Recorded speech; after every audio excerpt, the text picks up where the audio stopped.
Okay, welcome back to the build. We're going to keep going on our Project Snowman 1979 Kenworth 900A project. We're going to make it look eventually like the movie truck, a tribute truck to the one that Jerry Reed used in Smokey and the Bandit.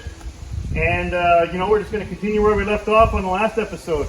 So it's a reasonably warm fall Saturday here in Alberta, Canada, and the leaves are starting to fall off the trees real quick. So winter's starting to close in on us here. You can feel it in the air. And I know a lot of you probably want to see more work done on Little by Little, the old blue 359 Peterbilt over there. But right now I'm kind of fighting the weather. I want to try and get this this frame cleaned up and sandblasted. I got a guy lined up to come in and do that. Once I get kind of all the gear off, we'll get the tanks off and get it far down as we can. And then he'll come in and blast it. Then we'll roll it back into the shop. We'll lay down some primer, lay down some paint on the frame. And then that way I can spend the winter doing all the other stuff like the brakes and the seals and the bearings and the air lines and just clean it all up and just kind of continue the build through the winter. So that's the goal. So we're going to keep working on Project Snowman. And you know, when last episode when I took the bunk off the truck, it was just incredibly dirty underneath there. So I realized, you know, I'm going to take the chance here. It's a nice day. Why not hit it with the old car washer? We'll get rid of all the dirt, the mold, the moss, and the grease. My God, that's greasy. Sometimes life is greasy, Bubbles.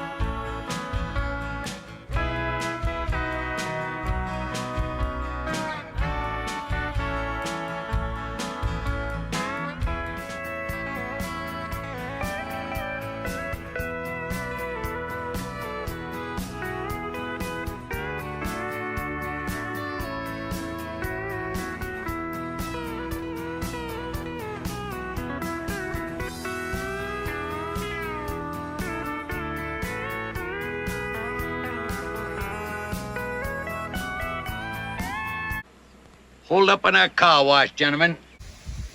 That's actually coming along pretty good, but down underneath there by the diffs, still pretty slimy with old leaky oil and stuff. So we're gonna give this a try. I'll spray that on there and let her soak in and then hit her one more time. So next I'm gonna take this off. I actually thought it was a toolbox cover, but then I was like, why did they bolt it in there? So it's actually just a aluminum cover plate, but it'll give more access underneath there. So I'll take that off. Now this one is movie correct. If you watch closely in the movie, you do have to make the big step from the extruded steel there up into the truck. How do you know that? Now, the fellow that I bought the hood off of, he had one of these, which are the fancier ones with a little step in between. And I kind of like it better because it gives you kind of a positive place to step. So I'll keep my eye out and see if I can find the step one for this. But I guess I could leave this because it is correct for the movie. So we'll see. Anyway, we'll get it off of there because it'll be easier to blast underneath and paint.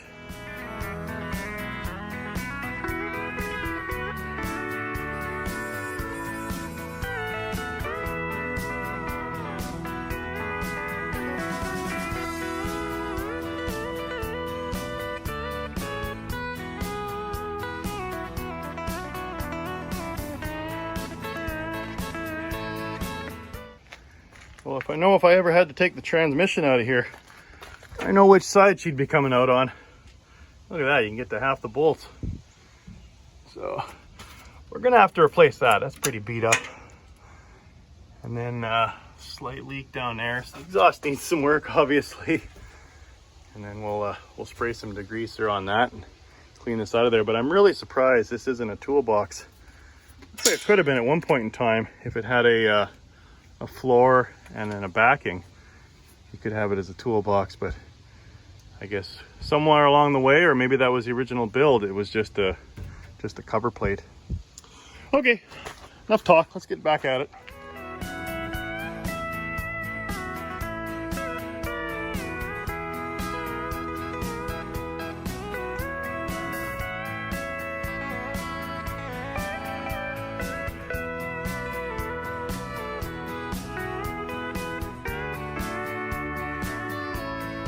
There, good as new.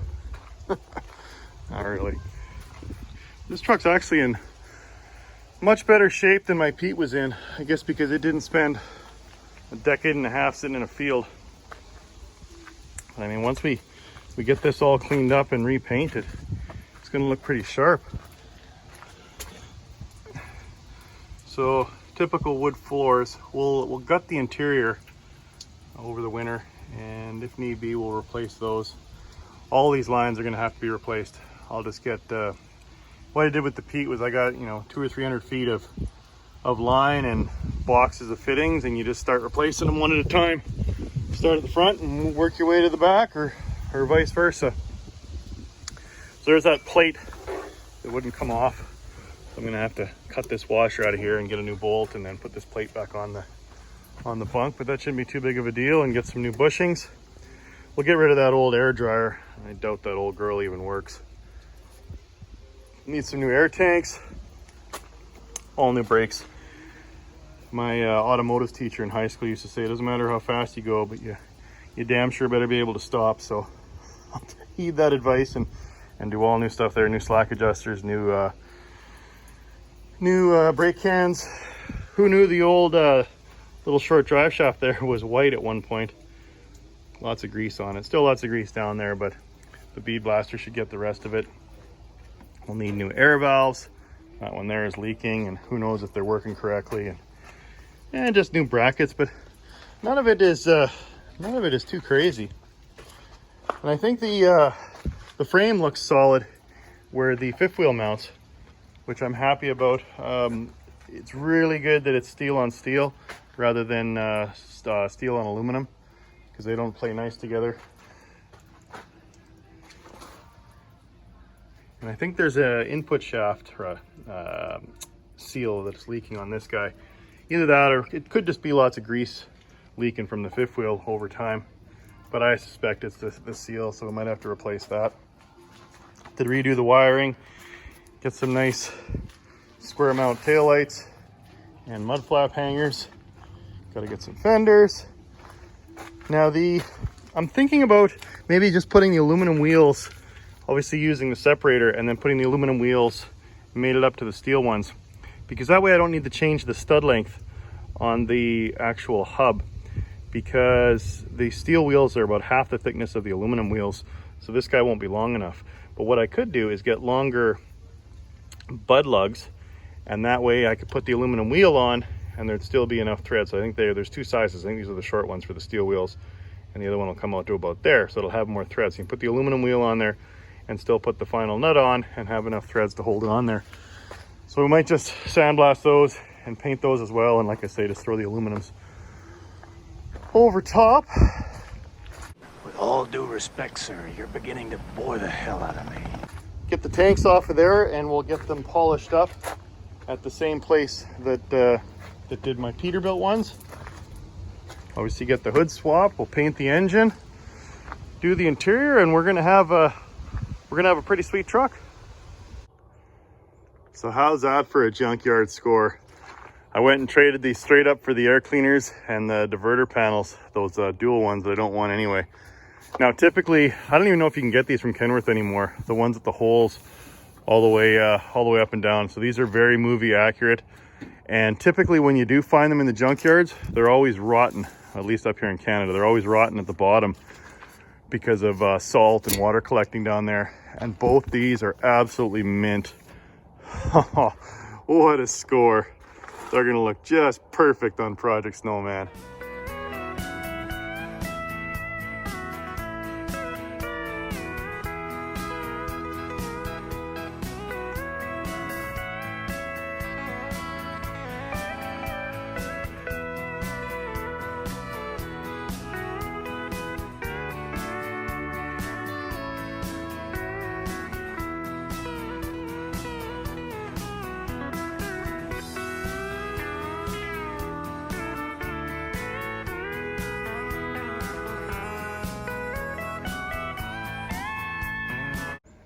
I can't figure out why this thing's so far off. So the only way that the hose is connected is if I have this big gap here. It leads me to believe that this guy either needs to be longer or needs to extend out farther, but then it's going to suck it out of that side and I won't have as much material. I can't believe they're different. Well, who knew that the intakes were different? So as you can see, the original Canadian intakes are just a straight pipe parallel with the firewall, but they won't mate up with the single air cleaners. So luckily, when I bought the diverters, the single diverters and the hood, I convinced that guy to sell me the pipe setup as well, just in case I needed it. And it was a good thing I did, because I do need it now. So as you can see, this guy, I mean, you get the idea, it'll go on the turbo there, but then the pipe's gonna come at a 45, which will mate up nicely with the air cleaner. And then the same thing over there, a nice 45. So there you go. If you're gonna convert to single breathers, you got to get a different pipe setup on the inside, but it shouldn't be too bad. We'll just take that bracket out and swap it for this guy and swap this out of here. We'll make her work one way or another.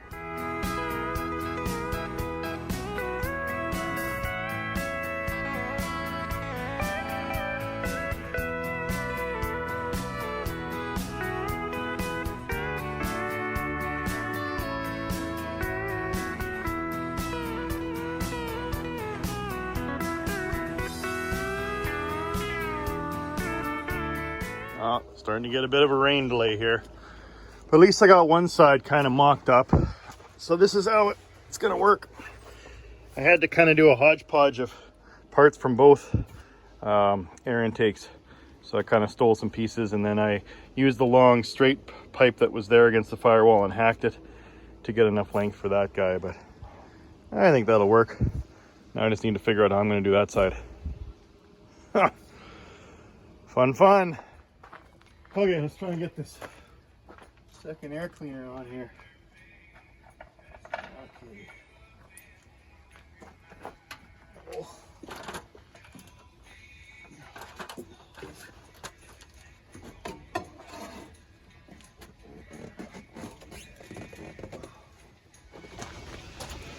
So I had to check the other side, and I noticed that there was two holes, and I had this one too far back, so I had to adjust it a little so it matched.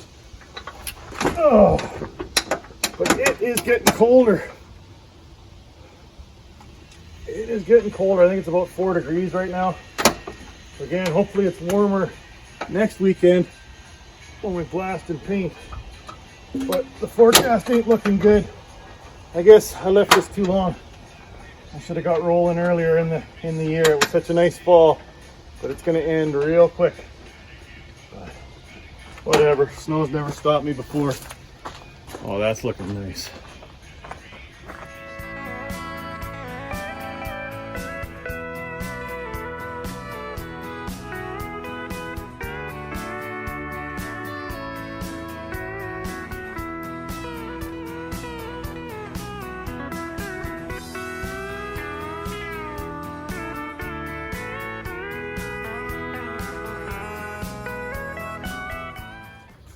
So next I wanted to do a little work on the batteries for this thing.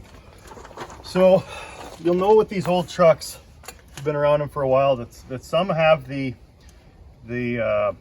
flat blade for the studs on the battery, and then a lot of these old trucks have the terminal mounts as well. And this truck's got kind of a blend of both. So this was a hodgepodge that the previous owner kind of put together just so we could get it started. So what I'm going to do is I'm going to cut off the terminal ends and solder on some nice stud type ends, and then just to try and keep it straight, I didn't have any red paint, so I used blue for positive and black for negative. So it's basically the two batteries go to this guy, and then it goes down to the starter. I think it hops it up and goes to 24 volts to get the starter to turn over. I know some guys actually delete all this and they just do a direct 12 volt starter, but whatever. And then you just put I think it'll be okay, and then you just put the second battery in parallel to each of the primary batteries. So negative on the top here and then positive on the bottom, and then just tie in a second battery to each of the mains. So we'll go ahead and do that and clean this up, because I'm having a hell of a time starting this thing, and this is an old couple old batteries I just had laying around. I think they're pretty much dead, so we'll try and fix it up and see if we can start this with the new air cleaners on.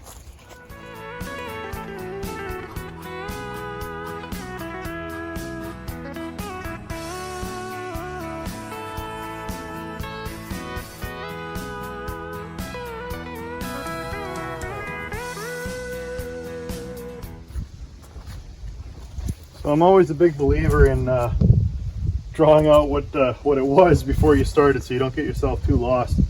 So I drew this out, and then another piece that I picked up when I was at Fort Garry was a master cutoff switch. And what I'm thinking of doing is just drilling it through, well, probably the front here. Well, that might get road grime. Maybe I'll drill it through the back and have that there. Well, oh boy, flip-flopping here. Guess these guys won't reach there. So this one is this one's negative, and this one's positive down to the starter. So what I was going to do was I'll mount that there, I'll terminate those wires, I'll put the little copper ends on, we'll terminate it to there, and then I can go from there up to the battery. So that should work, because I think there's some kind of slow draw somewhere, because if I don't start this truck, if you've watched a couple episodes, you'll know that I left it all summer and the batteries were dead. So something's drawing it down, so I figure we'll put in a master disconnect switch just to make sure that we don't kill the batteries over the winter.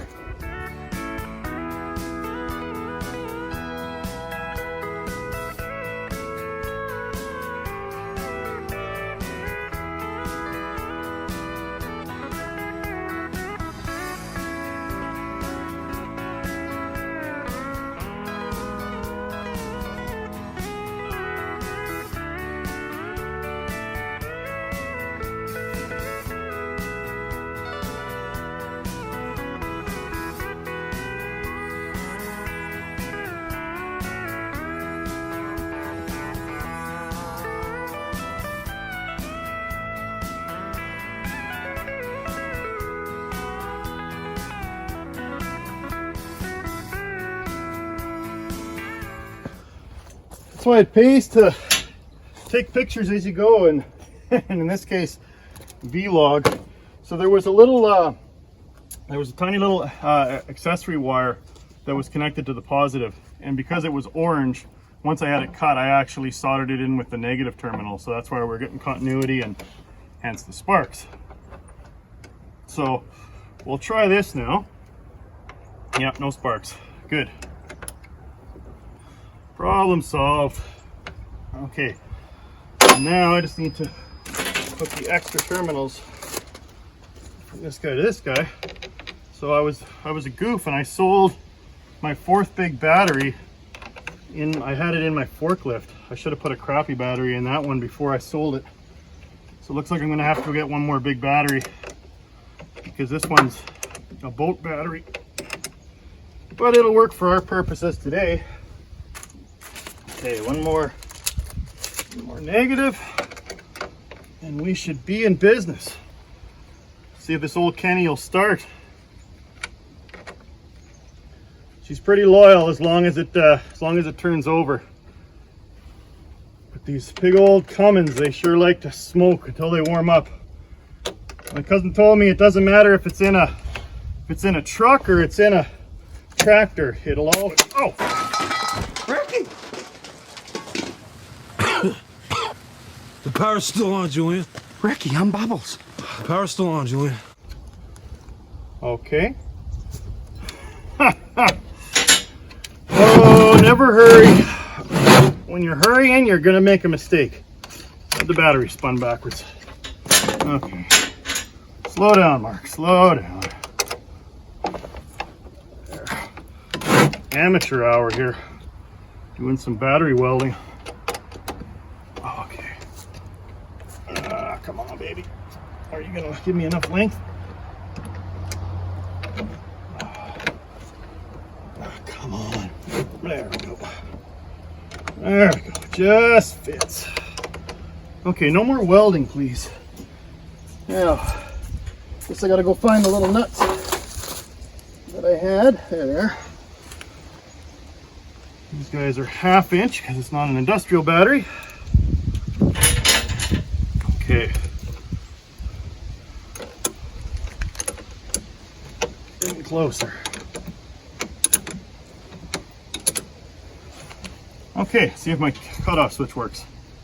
All right, we'll give her a little help.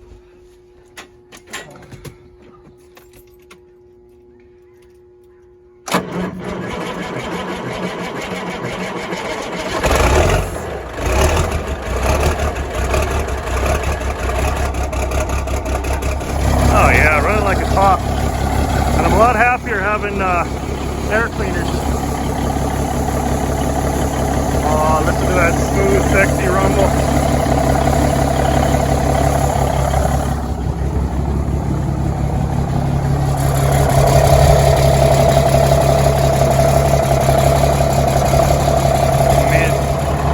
Check it out, the shutters are still working. So it's cold enough that they flap closed. I was just trying to warm up the motor. She's not as smoky now. So it must be starting to get some temperature. Oh, look at that oil pressure, 70.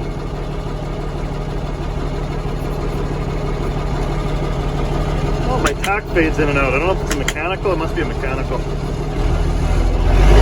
Sometimes she works, sometimes she don't.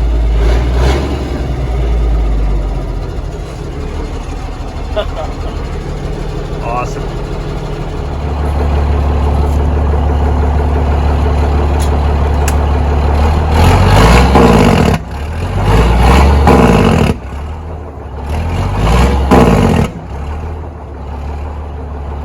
Then turn the dash switch on and keep it there for the duration of the trip. To activate the Jake brake, just take your foot off the throttle with the clutch pedal out.